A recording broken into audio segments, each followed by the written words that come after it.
नमस्कार विद्यार्थी मित्रांनो, स्टँडर्ड 10 मॅथ्स पार्ट 2 मधील आपण third chapter circle practice set 3.4 पर्यंत कंप्लीट केलेला आहे. त्यानंतरचा जो भाग आहे theorem of angle between tangent and second पासून ते प्रॅक्टिस सेट 3.5 पर्यंतचा जो भाग आहे तो ह्या वर्षीच्या बोर्ड एक्झामला नाही. म्हणून आज आपण प्रॉब्लेम सेट 3 बघूया. फर्स्ट क्वेश्चन MCQ आहे. ह्याच्यामध्ये 10 MCQs दिलेला आहे. इथे 4 ऑप्शन्स आहेत ABCD आणि करेक्ट ऑप्शनचं आपल्याला फक्त लेटर ह्या सब क्वेश्चनच्या समोर लिहायचं आहे.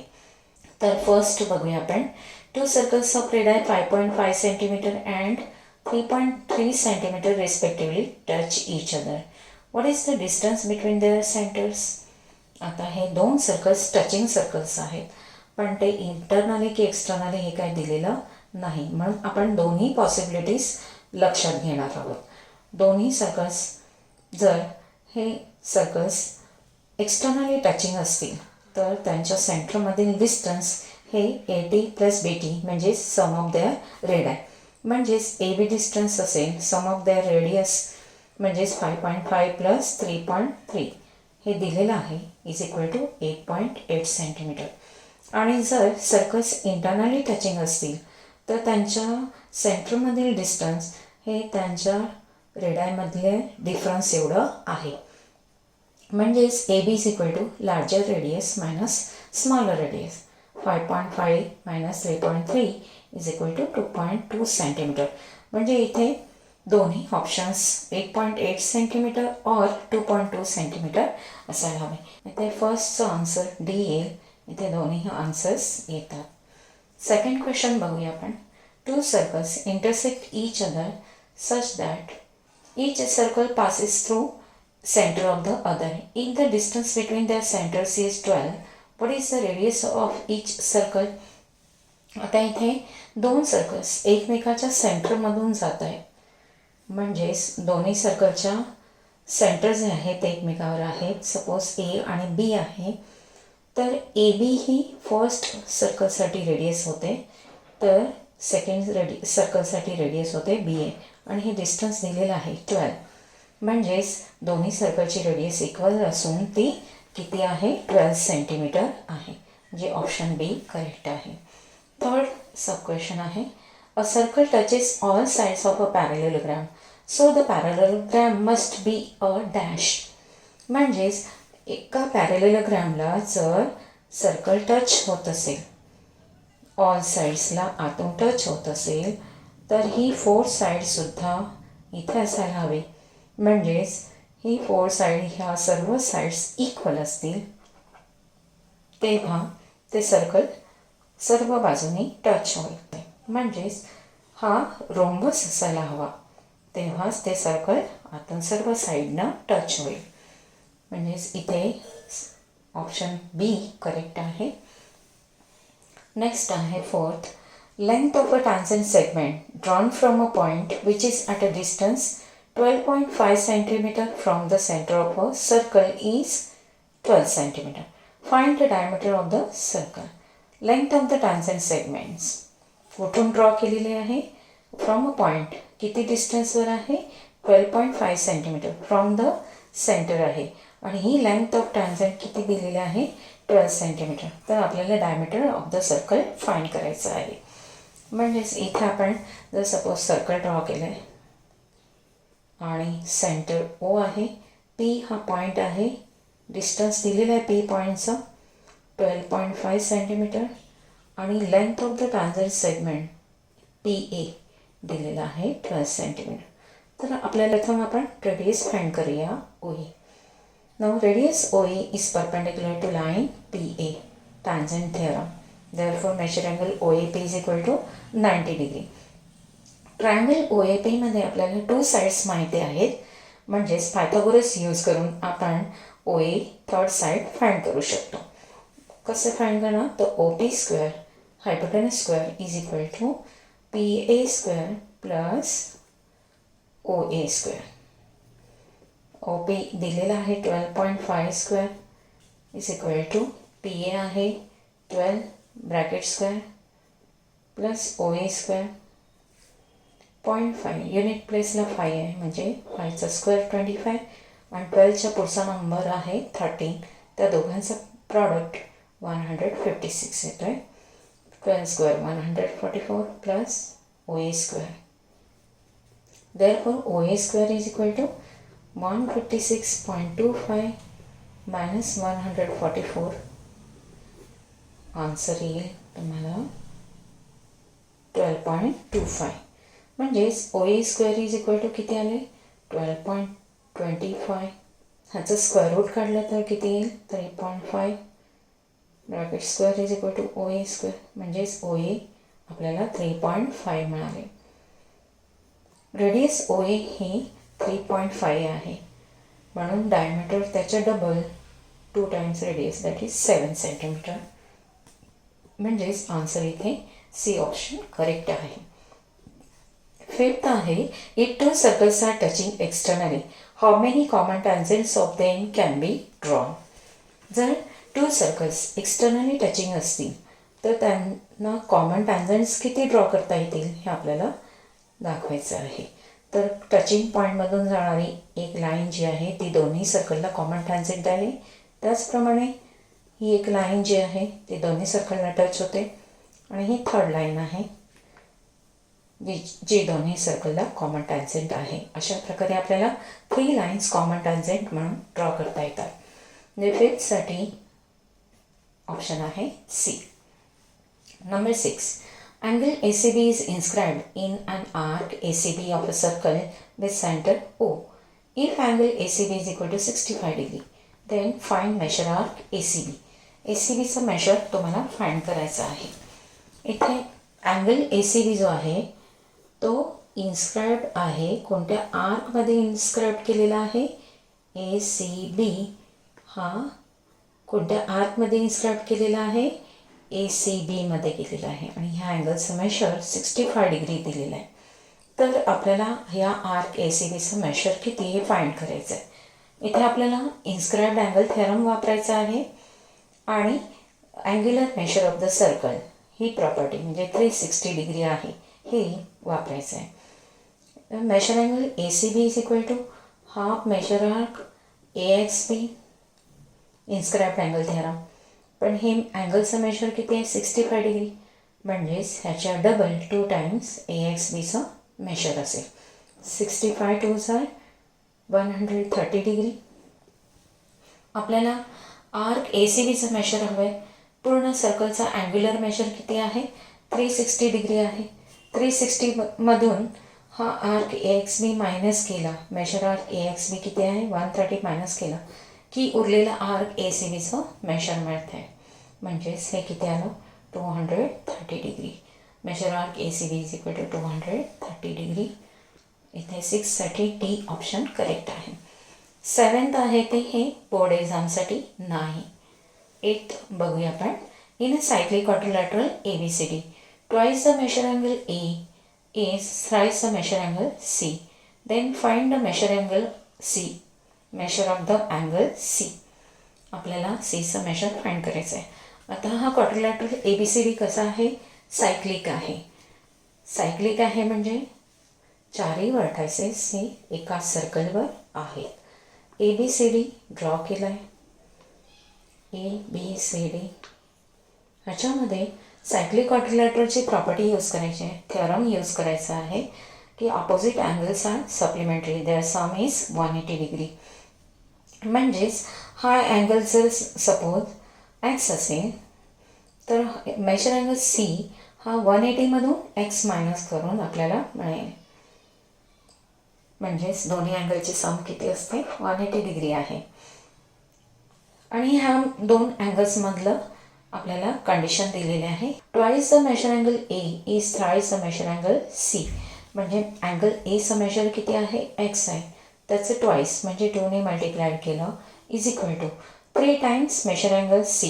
पण मेजर अँगल Cचं मेजर किती आहे 180 मायनस एक्स म्हणजे त्याचं थ्राइस म्हणजे 3ने मल्टिप्लाइड करायचं. Therefore 2x is equal to 3 into 180 that is 540 -3 into x 3x. हे -3x आहेत ते लेफ्ट साईडला घेतले तर 2x + 3x होणार is equal to 540. 5x is equal to 540. therefore x is equal to 540 divided by 5.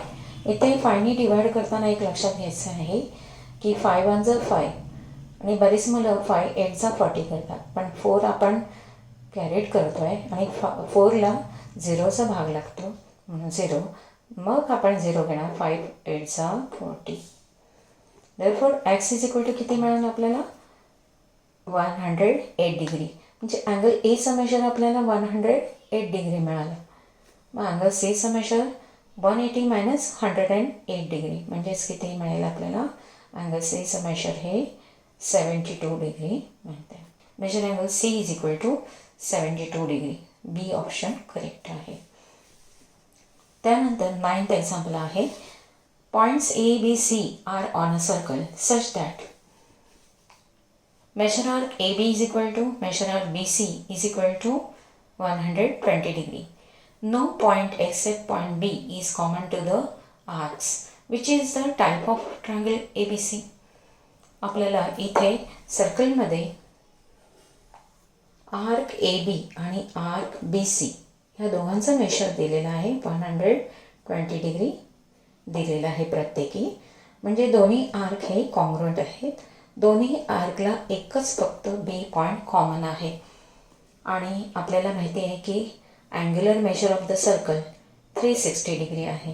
त्यामुळे रिमेनिंग आर्क जो ए C आहे त्याचा मेजर हे 360 - सम ऑफ दिस टू आर्क म्हणजे 120 + 120 240 आहे. जर मायनस केले तर आपल्याला 120 डिग्री मिळतं. म्हणजे आर्क ए सी सुद्धा 120 आहे. म्हणजेच हे तिन्ही आर्क्स कॉन्ग्रुएंट झाले. आपण सेगमेंट काढूया बी ए सी आणि बी सी. हा triangle A B C form झालेला आहे आणि बी ए बी सी ए सी ह्या सर्कलच्या कॉर्ड्स आहेत आणि हे chords related to the congruent arcs आहेत कारण त्या सर्वांचं मेजर सेम आहे. म्हणजेच रिलेटेड कॉर्ड्ससुद्धा कॉन्ग्रुएंट असतात. म्हणजेच chords related to the congruent arcs are congruent. Therefore, sec BA congruent sec BC congruent sec AC. 3 sides equal असलेला तो triangle ABC equilateral triangle आहे. म्हणजेच इथे कोणता ऑप्शन करेक्ट येईल ए. आपण 10th एक्झाम्पल बघूया. 10th आहे. sec XZ is a diameter of a circle. Point Y lies in the interior. How many of the following statements are true? इथे 4 statements दिलेले आहेत आणि ते सर्व अँगल संदर्भात दिलेले आहे. आपण डायग्राम ड्रॉ करून बघूया. XZ इज अ डायमीटर म्हणजे ती सेंटरमधून पास होते आणि Y is the point in the interior of the circle. Angle XYZ ह्या संदर्भात विचारलेला आहे. हा अँगल कोणत्या टाईपचा आहे. जर आपण इथे पुढे ZY एक्सटेंड केली तर ही जिथे एला इंटरसेक्ट होते सर्कलवर तो पॉईंट ए आहे आणि तुम्हाला ठाऊक आहे की XAZ हा राईट अँगल होतो आहे कारण सेमी सर्कलमध्ये इन्स्क्राईब केलेला अँगल हा राईट अँगल असतो. म्हणजे मेजर अँगल XAZ हा राईट अँगल आहे. एक्सटेरियर पार्टमध्ये पॉईंट घेतो आहे. सपोज बी घेतला तर XB जोडला तर तुमच्या लक्षात येईल की अँगल XBZ जो आहे तो अँगल XAZपेक्षा लहान आहे. ॲक्यूट अँगल लहान लहान होत जातो आहे. अँगल जसा पॉईंट दूर जाईल तसा हा अँगल लहान होत जातो आहे. म्हणजेच हा ॲक्यूट अँगल आहे. एक्सटेरियर पार्टमध्ये जर पॉईंट असेल तर डायमीटरने केलेला सबटेंड केलेला अँगल हा ॲक्यूट अँगल असतो आणि सर्कलवरील पॉईंटशी सबटेंड केलेला अँगल हा राईट अँगल असतो आणि इंटेरियर पार्टमध्ये सबटेंड केलेला अँगल हा 90पेक्षा मोठा आहे म्हणजे ऑप्टिस अँगल असतो. हा कोणता आहे ऑप्टिस अँगल. त्यामुळे इथे ऑप्शन्स काय दिलेले आहेत. It is not possible that angle XYZ is an acute angle. Yes correct आहे कारण तो सर्कलच्या इंटेरियर पार्टमध्ये आहे. फर्स्ट स्टेटमेंट करेक्ट आहे. Angle XYZ can't be a right angle बरोबर आहे कारण वाय पॉईंट हा इंटेरियरमध्ये आहे सर्कलवर नाही. म्हणून तो राईट अँगल नाही आहे. Angle XYZ is an obtuse angle. XYZ is obtuse angle आहे. म्हणजेच and can't make a definite statement for measure angle XYZ. हे रॉंग आहे. म्हणजे पहिले 3 स्टेटमेंट्स करेक्ट आहेत, म्हणून ऑप्शन सी हा करेक्ट ऑप्शन आहे. त्यानंतर सेकंड क्वेश्चन आहे, line L touches a circle with centre O at point P. ही L लाईन सर्कलला Pमध्ये टच होते आणि सेंटर O आहे. If the radius of the circle is 9 centimetre, answer the following. आता रेडियस OP जे आहे ते 9 सेंटीमीटर दिलेले आहे आणि इथे थेरम वापरायचं आहे, tangent theorem. Radius OP is perpendicular to tangent line L. Therefore this angle is equal to 90 degree. OP ही Lला परपेंडिक्युलर आहे आणि ओचं P पासून डिस्टन्स विचारलेला आहे, डिस्टन्स OP. O आणि P मधला डिस्टन्स म्हणजेच पॉईंट Oचे L पासूनचे डिस्टन्स म्हणजेच length of this perpendicular segment म्हणजेच डिस्टन्स OP आहे आणि ते किती आहे 9 सेंटीमीटर आहे. म्हणजेच y विचारलं आहे तिथे काय लिहायचे तुम्ही, the radius OP is perpendicular to line L by tangent theorem, and we know that distance of the point O from the point P or from the line L is the length of the perpendicular segment OP. Therefore distance OP is equal to length OP is equal to 9 centimeter. Second, if distance OQ is equal to 8 centimeter, where does the point Q lie? आता OP पेक्षा 8 centimetre लहान आहे म्हणजे Q point Pच्या आत आहे. म्हणजेच Q point हा सर्कलच्या इंटेरियर पार्टमध्ये आहे. जर सर्व पॉईंट्सचे O पासूनचे डिस्टन्स हे रेडियसपेक्षा कमी असेल तर ते सर्व पॉईंट्स हे सर्कलच्या इंटेरियर पार्टमध्ये असतात. थर्ड आहे, इफ डिस्टन्स PQ दिलेला आहे त्याच्याऐवजी आपण काय घेऊया OQ. If distance OQ is 15 centimetre, how many locations of point are on line L. म्हणजे असे लाईन Lवरती किती पॉईंट्स मिळतील R सारखे. डिस्टन्स OR किती दिलेला आहे 15 सेंटीमीटर. तसाच Pच्या राईट साईडला जसा R आहे तसाच R Pच्या लेफ्ट साईडला सुद्धा आहे की जिथे डिस्टन्स OR डॅश सुद्धा 15 सेंटीमीटर आहे. तर हा असे किती पॉईंट्स लाईन Lवर मिळतील, लोकेशन किती आहे 2 आहे. आणि त्याचबरोबर विचारलेलं आहे की डिस्टन्स PR म्हणजे at what distance the point R from the point P असं विचारलेलं आहे. म्हणजे PR आपल्याला डिस्टन्स फाईंड करायचं आहे. त्यासाठी ट्रायंगल OPR घ्या. Measure angle OPR is equal to 90 degree. आपल्याला OP माहीत आहे 9 सेंटीमीटर. हायपोटेनस माहिती आहे OR 15 सेंटीमीटर दिलेला आहे. PR आपण पायथागोरसनी फाइंड करणार. आणि तुम्हाला माहीत आहे की बेसिक पायथागोरियन ट्रिपलेट आहे 3, 4, 5. जर आपण प्रत्येक टर्मला 3ने मल्टिप्लाइड केलं 3 3 चा 9, 4 3 चा 12, 5 3 चा 15. 9 आणि 15 दिलेलं आहे म्हणजेच PR किती यायला हवी 12 सेंटीमीटर. त्यानंतर क्वेश्चन नंबर 3 आहे, in figure M is the center of the circle and sec KL is a tangent segment. He tangent segment draw केलेले आहे. If MK is equal to 12, MK दिलेला आहे 12, KL is equal to 6√3, then find radius of the circle. radius of the circle म्हणजेच आपल्याला ML find करायची आहे. आणि त्याचबरोबर मेजर्स ऑफ अँगल K आणि अँगल M विचारलेला आहे. तर आता इथे radius ML is perpendicular to tangent line KL by tangent theorem. Therefore, measure angle MLK is equal to 90 degree. Now, in right angle triangle, if we know the two sides, then find the third side by using Pythagoras theorem. Therefore, ML आपल्याला मिळते 6 centimetre. Pythagoras theorem use करून आपण ML find करू शकतो. 6 येते. आता इथे angle K आणि अँगल Mचं मेजर विचारलेलं आहे. इथे अँगल K आणि अँगल Mचं मेजर विचारलेलं आहे. ML is the side opposite to the angle K, which is ML 6 आहे ना. तर which is half of the hypotenuse M केच्या बरोबर हाफ आहे. आणि आपल्याला 30, 60, 90 डिग्रीचा थेरम माहिती आहे की the side opposite to 30 degree is half of the hypotenuse. म्हणून केचं मेजर 30 डिग्री असायला हवे. त्याचबरोबर अँगल एमच्या अपोजिट साईड KL आहे, जी हायपोटेनसच्या √3/2 टाइम्स आहे.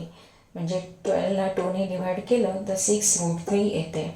म्हणजेच measure angle M is equal to 60 degree. इथे आपण convex of 30, 60, 90 degree triangle theorem वापरलेला आहे. आणि तुम्हाला माहिती आहे की 30, 60, 90 डिग्री ट्रायंगलमध्ये तिन्ही साईडचा रेड्यूस फॉर्ममध्ये रेशो काय असतो, तो 1:√3:2. म्हणजेच ह्या मल्टिपल्समध्ये आपल्याला 30, 60, 90च्या ट्रायंगलच्या साईड्स मिळतात. सपोज इथे आपण 6ने मल्टिप्लाइड केलं प्रत्येक टर्मला, तर 6 2 12, 6√3 आणि 6 1 6. ह्या तिन्ही साईड्स 30, 60, 90 डिग्री ट्रायंगलच्या येतात. विद्यार्थी मित्रांनो, आपण इथेच थांबूया. ह्या पुढील जे क्वेश्चन्स आहेत ते पुढच्या व्हिडिओमध्ये आपण सॉल्व करणार. धन्यवाद.